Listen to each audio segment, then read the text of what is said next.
Hey everybody, today we have a 02 Z06. Full track car. I've been working on this one for a few years.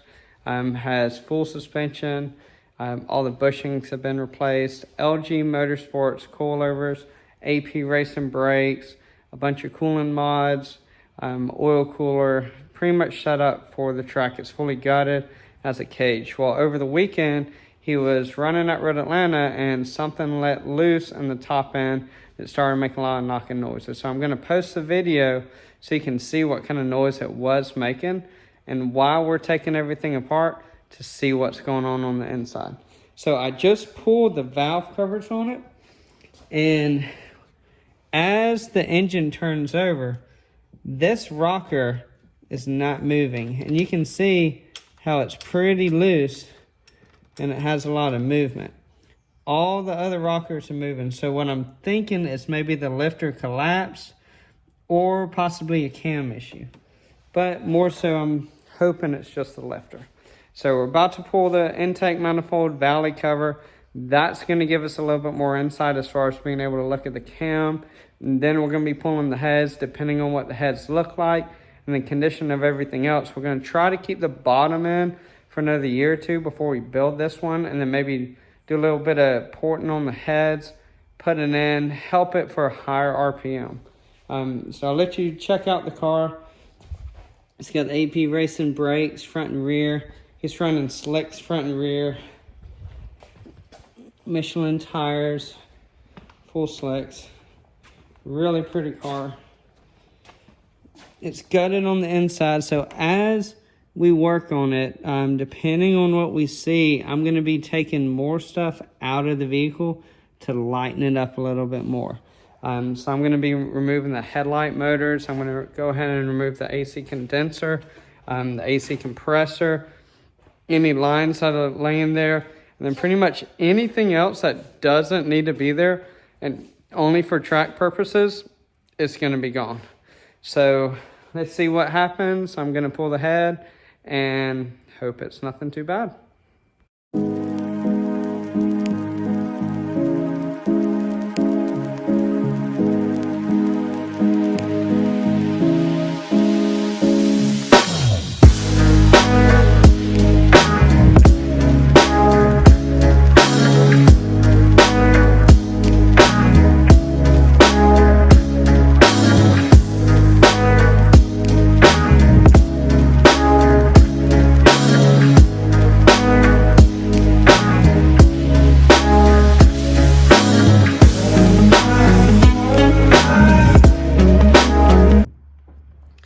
Alright, so if you watch this lifter, it's not moving at all.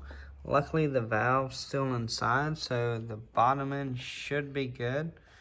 But just keep an eye on that lifter.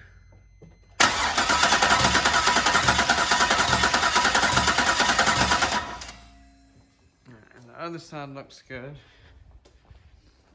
All the lifters are moving, springs and everything look good.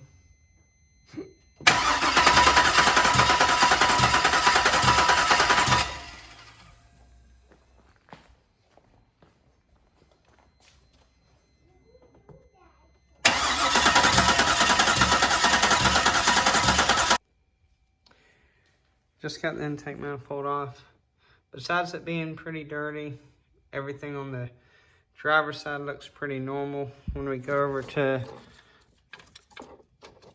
the passenger side, the side that had the rockers that were not moving, you can see a whole lot of oil buildup on that one. So we're hoping that it's just due to the lifter failure, valve not opening, so it just kind of puddled up a little bit. So now we're about to pull the valley cover up and vacuum everything up first, because you don't want any of that going inside the motor, and seeing how it goes.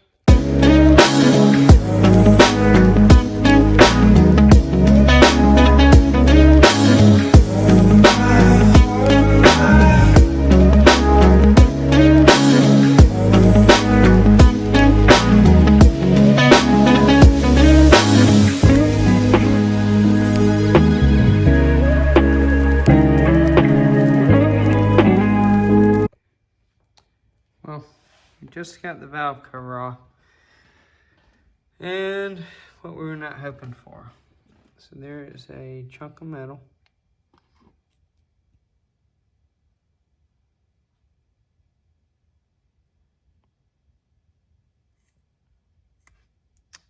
And you look down in there, there's a little piece of metal there. And this cam is pretty damaged. So it makes me think that this other side that's not moving may be a little bit worse. So we're going to take everything apart, pull the heads off, and see how it goes.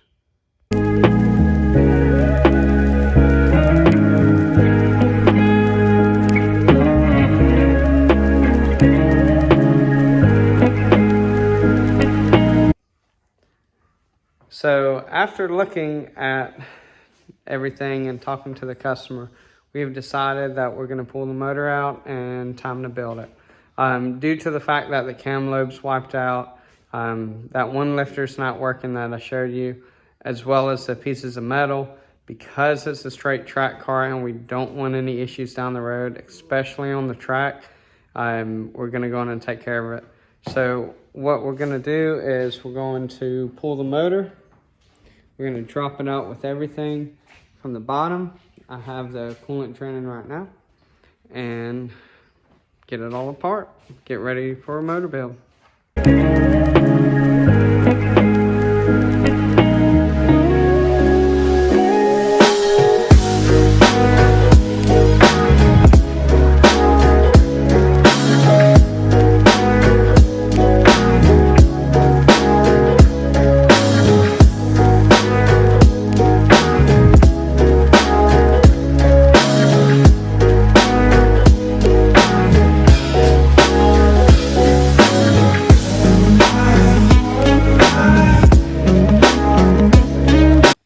So we have all the wiring harness all taken apart, everything else, all the accessories on the top, we're getting all that done. And then, so down, we took the battery box out, ECU's down there. We have the whole wiring harness for the ECU, fuse box and everything on the car, because all that's gonna come out when it drops out the bottom. Now, generally, I would cover up the top of these, as well as like put the valve cover on and the valley cover back on, but it's going directly to a machine shop, getting completely torn down. It may end up saving the block, or it may be a whole new motor. So we got all the hoses off on this side. Got the EGR tubes off. Those will never go back on again. And getting it going. So now what we're about to do is raise it up, take the exhaust off, so then we can get the headers off. You always want to loosen or completely take the exhaust off, so then you don't have any tension on the headers. Makes it a lot easier. Then once we get that done, we're going to start in the rear, get the wiring harness taken care of. You have a ground connection that's right up there. Getting the control arms off, unbolting the struts, brake lines, make sure they're not bolted anywhere besides on the subframe. And then once we get the full exhaust off, everything else, then we will be able to position the tables underneath. And thank you, Kinsley. And then we'll get the motor out.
we have the engine out.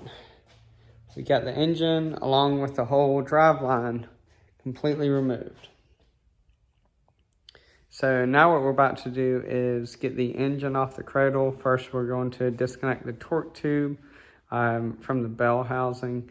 Then we're probably going to take the bell housing off, get the engine off the cradle. And then as soon as we do that, we're going to pop the cradle back in. There's about maybe 10 to 15 bolts. That's going to hold that in. We're going to put the transmission with the bell housing back on. We're going to use the center tray, which I will show you. I'm going to use that to support the bell housing up in it. So then we'll be able to move the car out while we're waiting on the new motor. So that's it.